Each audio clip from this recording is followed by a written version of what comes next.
It was the evening of May 4th, 1932 in Stockholm, Sweden. Not just anywhere in Stockholm, but in an area called the Atlas District, a cramped, working-class neighborhood tucked into Vasastan, just north of the city center. This was also a part of town where the streets carried the sharp scent of coal smoke and the metallic tang of iron from the nearby railway yards. Where the narrow stone buildings leaned shoulder to shoulder, their courtyards echoing with the clatter of dishes, the cries of children, and the muffled hum of radios that only recently began filtering into the working-class homes there. At Sankt Eriksplan, one of the many squares that make up the Atlas district of the larger Vasastan neighborhood, trams rattled past as shops along the square were closing up for the night, and as one by one their display windows went dark. The street lamps, still lit by gas in this area, cast a dim yellow glow through the foggy streets. It was Walpurgis season, or Valborg mess often, as the locals call it. I'm sure I butchered that, but hey, at least I gave it a shot. The time when Swedes marked the turning of winter into spring, a time when bonfires were lit to ward off witches and evil spirits. But it would soon seem that at least one had slipped through, though the bonfires burned only a few days earlier, on the very night that will soon become the focal point of this dark tale. The smell of smoke still lingered faintly, carried on damp air from the north.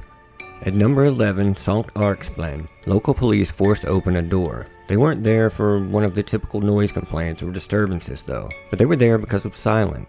A woman named Lily Lindström hadn't been seen since Walpurgis night, and a worried friend had phoned police to check on her after repeated calls and knocks at her door had returned nothing but silence. What the officers found inside that small apartment would become seared into Stockholm's memory for many decades to come.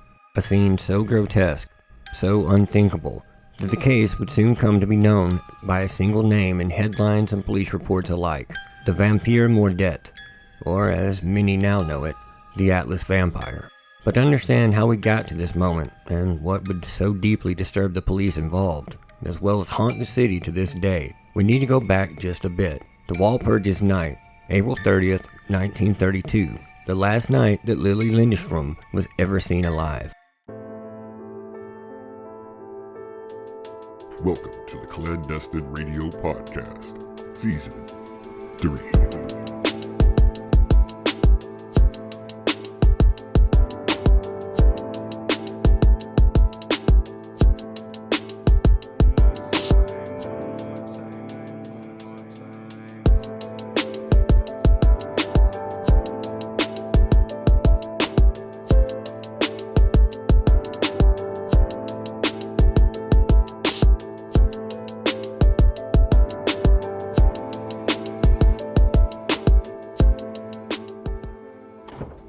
Good evening, curious minds out there across the world, and welcome to Clandestine Radio Podcast. As always, I'm your host, DJ Joswa, and you are listening to Season 3, Episode 9, The True Story of the Atlas Vampire. This is our kickoff to spooky season for this year. As is the usual, my other business gets extremely busy this time of the year, and this year is no exception. I'm saying that to say, rather than just completely taking most of September and October off, like we usually tend to have to do, I wanted to go ahead and just try to squeeze in some spooky stories when and where I was able to.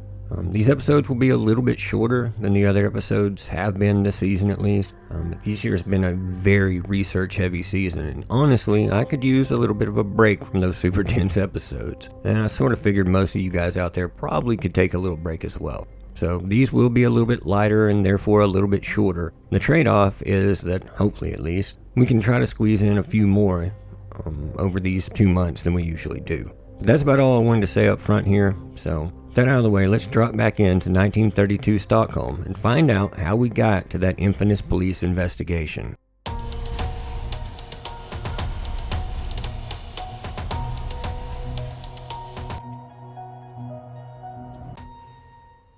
The streets of the Atlas district were alive on that night. The celebrations were at their peak as people gathered to ward off evil and the very spirit of winter, and welcome the return of the new life as the rebirth of spring was fast upon them. Bonfires raged in the distance as smoke curled through narrow alleys, blanketing the city in a haze, mingling with the smell of coal and fresh bread from local bakeries. Children laughing and running past, chasing one another with sticks, trying to imitate witches' brooms. The adults lingered near cafe windows, their voices soft and drowned out mostly, especially from a distance, by the trams that rattled past St. Eriksplan. Upstairs in her small apartment at number 11, Lily Lindstrom watched the celebrations from her window. A downstairs neighbor and friend, Mimi Jonsson, would later recall seeing her that evening. It was ordinary enough. She hung out in her apartment for a minute. The two exchanged words, maybe a quick joke, probably shared a smoke as the pair were known to do. She would see her 2 more times that night. They were actually hanging out together in Lily's apartment when the phone rang.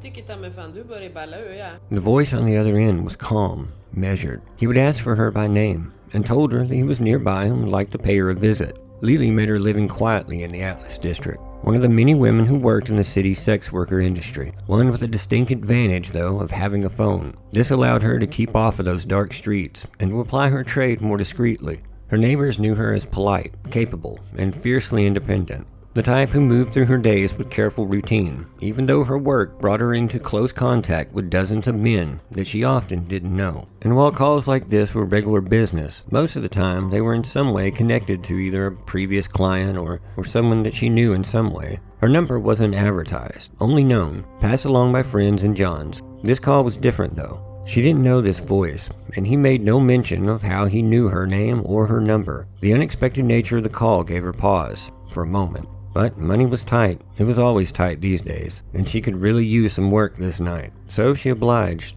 and agreed to the meeting. Mimi would wish her well and head back down to her ground floor apartment. A few minutes later, there would be a knock on Mimi's door. She wasn't expecting anyone, so the sound startled her. Apprehensively, Mimi made her way to the door but stopped short of opening it. Her hand rested on the doorknob. Then she heard a voice from the other side of the door. It was Lily. Mimi breathed a sigh of relief and turned the doorknob, letting her inside. Lily would ask to borrow a condom. The gentleman's call was a little unexpected, and since she had no plans to really be working this night, she was caught completely without. Mimi, who also worked these streets, was luckily a little more prepared, so she gave her one without much thought. Lily would thank her with a hug. The pair had grown to be not only neighbors, but close friends and confidants, and Lily would hurry off back upstairs to her apartment. A short while later, Mimi would hear another knock at the door. By this time, Mimi was winding down for the evening and certainly wasn't expecting another visitor. She didn't immediately answer the door. The first knock was rather quick and light, so she likely hoped that whoever it was would just carry on their way as if they thought that she may already be asleep. Still, it was fairly early in the evening, and the Walpurgis celebrations could still faintly be heard through her windows, so she waited to see if they would knock again.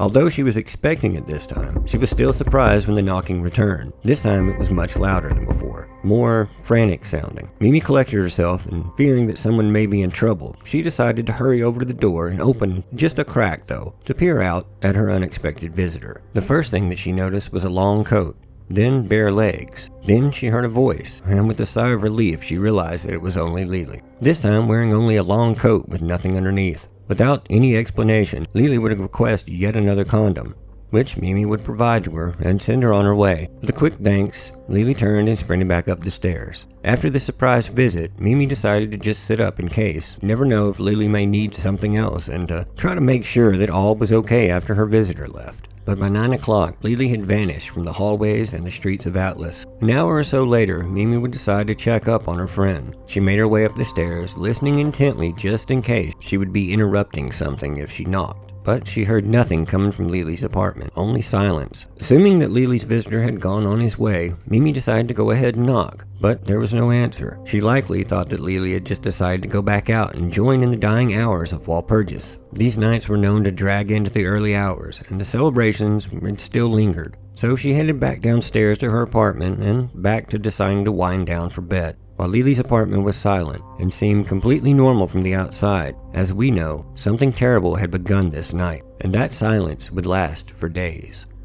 Chapter 2. The Silence. As the bonfires of Walpurgis night turned to embers, and then to ash, May settled in over Stockholm. In the Atlas district, life returned to its ordinary rhythm, the clang of trams across the rails at St. Eriksplan, voices of men leaving factories, the smell of coffee drifting through apartment hallways. But in one small flat, there remained only silence. Lily Lindström was not seen by her neighbors and friends after that fateful night, and they noticed quite quickly, especially Mimi. The next day, Mimi grew even more concerned that she still hadn't seen or spoken with her friend. Still though, she tried to calm her mind. Lily, after all, kept irregular hours, and maybe things with her visitor had just turned to some sort of a fling, and she had decided to return with him to his place. It wasn't her usual, but it couldn't be totally ruled out, and when you're trying to convince yourself that everything is okay, your mind will entertain whatever straws that it can grasp at to explain away the worry. As hours began to turn into days, however, her worry only strengthened. Mimi remembered that unusual phone call that Lily had received, how it seemed to concern her for a moment at least. She thought about her hurried final visit, how the whole thing seemed off to her, and she just couldn't shake it. By May 2nd, Mimi was knocking once again. She pressed her ear to the door, straining to hear any movement or any sign that her friend was inside and okay. The scrape of a chair backing up from the table, the scuffle of feet, maybe even the sound of a voice, but there was nothing, only silence. On May 3rd, she would try again. The hallway smelled faintly of coffee and kerosene, mixed, of course, with the must of worn carpet. Doors opened and closed as neighbors came and went, but Lily's door stayed the same, closed, locked, and silent. Whenever a neighbor would appear, she would ask if they'd seen her, but no one had. By May 4th, concern hardened into a strong dread, the kind that seems to start in your stomach and work its way up into your chest. Lily wasn't the type to just vanish. Her work, discreet, conducted in shadows, might have made her the subject of occasional gossip, but most knew her as steady, dependable, and consistent. She was always seen in the hallways exchanging a few words with neighbors, a constant in the background of daily life there. Her seeming disappearance weighed heavy on Mimi, until she could no longer stand it, and she reported it to the police. Something wasn't right and she could feel it. The police didn't come right away. A single woman in Stockholm, especially with Lily's reputation, wasn't a top priority in those days. Missing persons reports weren't that unusual, and officers felt that they had no need to rush over right away, neglecting what they saw, most likely as more pressing concerns. It was the evening of May 4th when officers finally arrived. They would briefly speak with Mimi to get the full story, before making their way upstairs. By this time, the building's tenants had begun to gather in the halls, curious of the police presence. The officers knocked loudly at her door, but there was no answer from inside. They announced themselves, called out her name, but still, only silence. One officer leaned in, pressing his ear to the door. Nothing. Then came the decision, and the order. A shoulder to the door frame, a few times, and the cheap worn wood around the lock exploded, throwing splinters into the darkened apartment as the door flung open into the darkness. What they found inside would become one of Stockholm's most enduring and disturbing mysteries, and while these were seasoned investigators, nothing could have prepared them for what they soon found inside. As the putrid stench of decay rolled out into the hall, drawing a collective gasp from the small crowd of neighbors, the officers stepped out of the hall and into a nightmare that would stay with them for the rest of their lives. Chapter 3. The Body. We don't know much about who Lily Lindström was in her life. Her story wasn't one that newspapers found worth recording until her death. All we really know is prior to that moment, she was 31, unmarried, living alone in a modest flat, and working in a trade that society had long looked down on, but relied on nonetheless. Beyond that, though, she is a shadow, a woman almost erased in the telling of her own story, a story overshadowed by her gruesome end, and the legends that sprung up around it. Ones that began on May 4th, 1932, when officers entered her small apartment. An apartment that, at first glance at least, looked unremarkable. The curtains were drawn, the flat was dark, silent, and only the heaviness of the air and the sickly sweet stench of death, blood, and decay, the kind that caused one officer to back out immediately and a younger constable to cover his nose and mouth with his sleeve. Still though, the others pressed on inside carefully. While forensics was still very much in its infancy at this point, the men knew enough to try and at least preserve a crime scene. They carefully made their way through the small apartment, making notes in their heads for later reports. What stood out the most initially, aside from the smell, was how otherwise completely clean the apartment was. Almost too clean. While sources diverge on the exact location of her body, most contemporary reports agree on the details as follows. As the officers made their way towards the bedroom, the scent grew more intense. Then they saw her, laying face down in the bed, clearly deceased. The officers approached and then froze. It wasn't the death that had them rattled. They had seen their fair share at this point. It wasn't even the gruesome head wound that clearly caused it. It was the wrongness of the scene, the strange placement of objects around her. Her clothing had been folded neatly and placed on a nearby chair. Near her body rested a metal soup ladle, its handle gleaming dully in the half light, a red liquid pooled inside of it.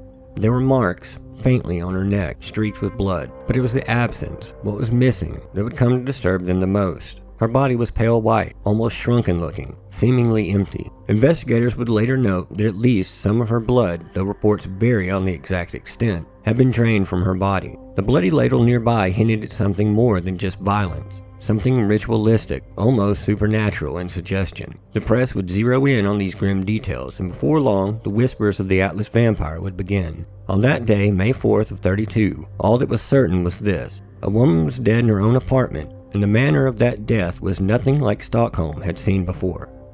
Chapter 4. The Investigation. In the hours after Lily's body was discovered, police from Stockholm's 4th District moved quickly to secure the scene. It was immediately apparent that this was no run-of-the-mill homicide. The locked door, the nude body, the violent nature of the killing, and most disturbingly, the signs of blood being drained from the victim gave the case a haunting edge. Newspapers would sensationalize the case as the Atlas vampire murder, but for investigators on the ground trying to work it, it simply was a nightmarish puzzle. They would begin in the obvious places, who had last seen her. While Mimi Janssen was more than forthcoming and shared what she knew, she gave them very little to work with. A strange caller, an unknown visitor, a request for a condom, and a second, but that was it. Pieces of the puzzle but no corners, just dead-end details. Other neighbors reported hearing her visitors come and go with some regularity. She was discreet about her work, but she wasn't invisible. None of this was news to them. They only learned that no one reported seeing her after April 30th. It was Walpurgis night after all, a holiday celebrated with feasts, drinking, music, and revelry. Could one of her clients have lingered too long? Or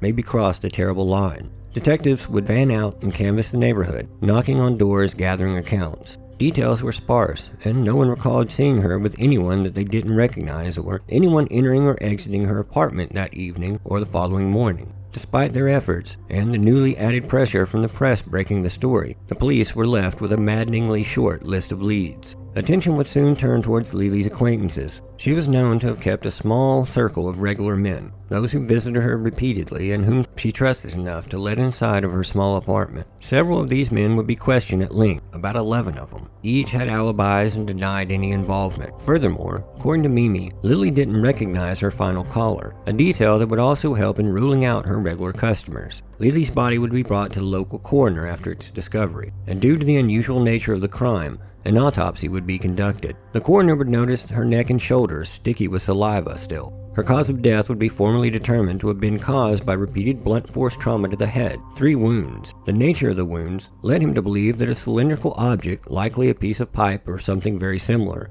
had been used, though no object that matched the wound was ever found or recovered from the crime scene. The blood-stained ladle lacked the weight or required hardness, as well as the shape to have been used in her murder, leading to it being determined to have been used as merely an instrument to catch the outflowing of blood. Her body was found to have been missing at least 2 liters of blood. Some say nearly all of it. But despite reporting that indicated puncture wounds on her neck initially, the coroner made no note of these being present. The head trauma wound extended down the side of the skull and onto a portion of her neck, though, where a majority of the saliva was found. This still left a lot of unanswered questions, though.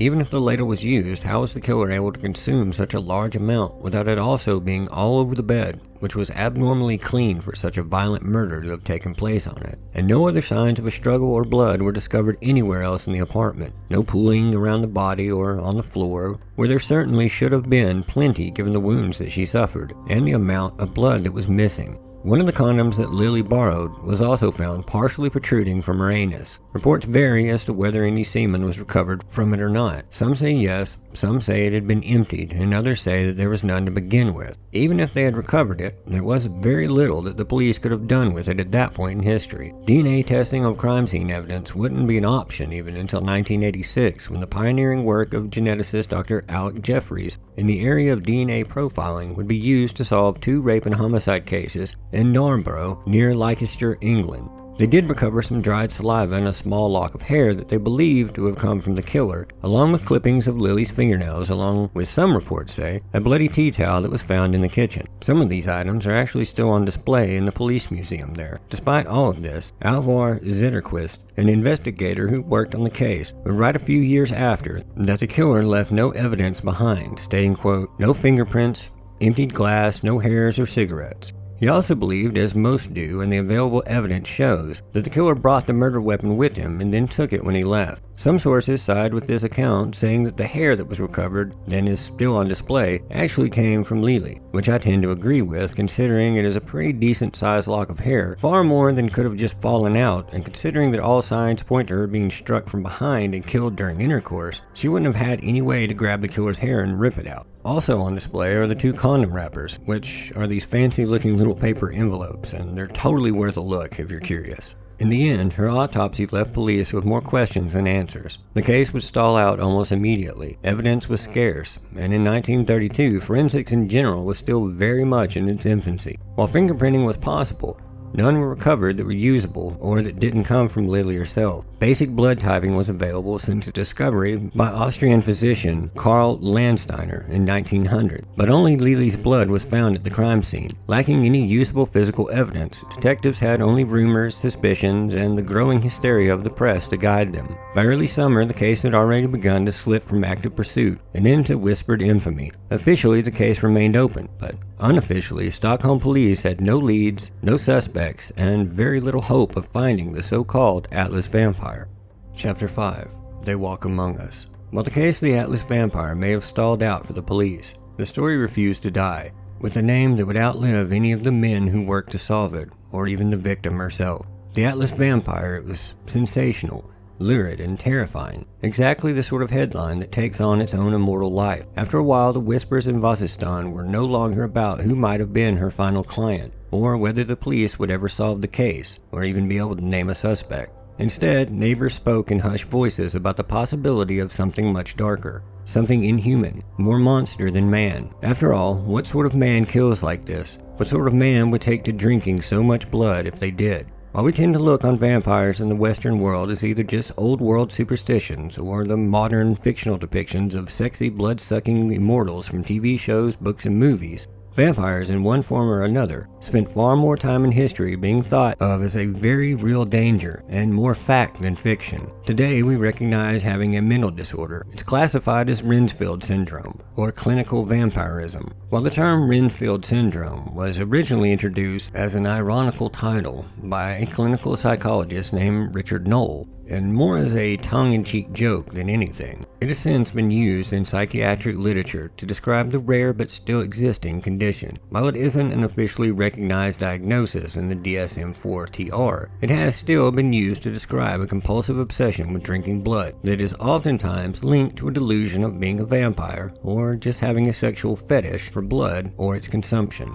Needless to say, these behaviors associated with clinical vampirism are most often found in individuals with other better understood psychiatric conditions such as schizophrenia or dissociative disorders. It hasn't always been seen as such, however. In many cultures from around the world, a majority of them actually have legends, stories, or a long-held belief in the existence of some form of vampire. And as wild as the story of the Atlas Vampire is, it certainly isn't alone in history. Across Europe, only a decade before or so, the city of Hanover had trembled under the shadow of Fitz Harman, the so-called Vampire of Hanover. Harman lured young men between the ages of 10 and 22, the majority being in their late teens, with promises of work, help, or just a place to stay. Once he had them in his clutches, the soon-to-be victims were typically given food and drink to ease their concerns or to lower their guard, before he would suddenly begin strangling them while biting into their neck, typically their Adam's apple. Most of the time his victims would just die from asphyxiation, but in several cases, Harman bit completely through his victim's Adam's apple and trachea. This was an act that he would later refer to as his, quote,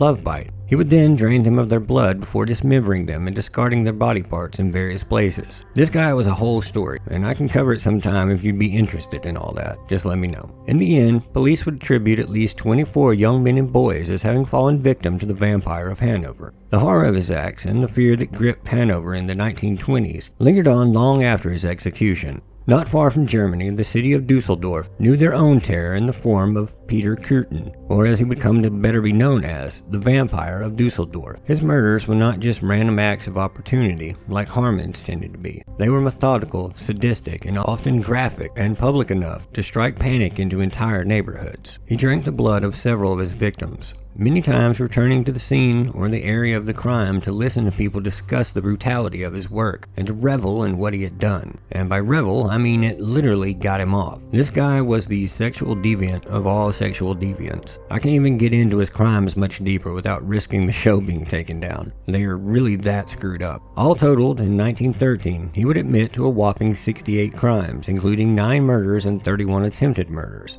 But it's been strongly speculated that he lowballed the murder numbers, as many more deaths in the area around the time, during the time that he was active, resembled other known murders that he did commit. He would eventually stand trial on April 13th of 1931, but the prosecution was only able to definitively charge him with 9 counts of murder and 7 of attempted murder. He would spend the duration of the trial inside of a heavily guarded, shoulder-high iron cage. Not to protect others from him this time, though. It was specifically constructed to protect him from the attacks of the families of the victims. The trial would last for 10 days, and on April 22nd, the jury would deliberate for less than 2 hours before finding him guilty on all counts, and the judge would sentence him to execution by guillotine. His frightening legacy would live on long after, and Dusseldorf became a city that still couldn't sleep peacefully, one that had learned what true evil looked like, and that forevermore came to fear what may be lurking in the shadows. Then, decades later, and across the Atlantic in California, America would encounter its own sort of vampire, in Richard Chase, the vampire of Sacramento. This guy may have been the most vile of them all. Driven by delusions and addictions, as can be the case with most serial killers, Chase started his bloodlust on innocent animals, killing them and drinking their blood. I can't even get into those really because